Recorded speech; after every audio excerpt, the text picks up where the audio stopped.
Deanna Smith has lived through tragedy personally. Her son, World Cup cyclist Steve Smith, died in a biking crash 5 years ago. So when a child died Friday on this Mount Washington mini golf course, just as she was arriving and Smith's memorial event was set to begin here, she couldn't believe it. It was just awful. It was a little child. And so, yeah, it was really hard because I'm going, here they've come to a memorial race. They've lost their little girl. And that's awful.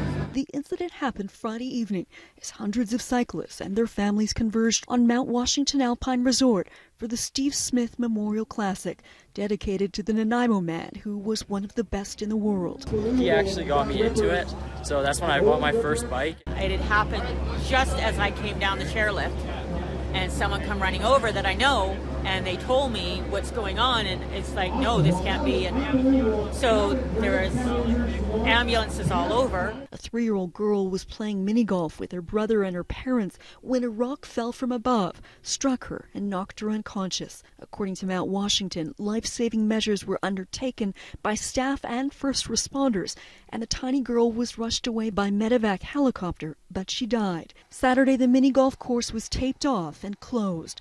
Staff tell CHEK News it's left them all badly shaken. In a statement to CHEK News, Mount Washington Resort's general manager stated, "This is such a sad tragedy. The team at Mount Washington extends our sincerest condolences to the family and friends of this little girl. It is just devastating and our hearts break for them.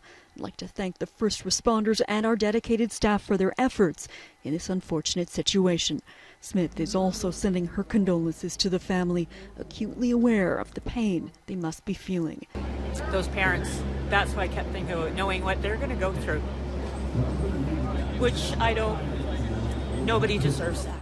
So far, it's unclear what led the rock to fall and where it came from. The BC Coroner Service and RCMP continue to investigate the circumstances of the child's death.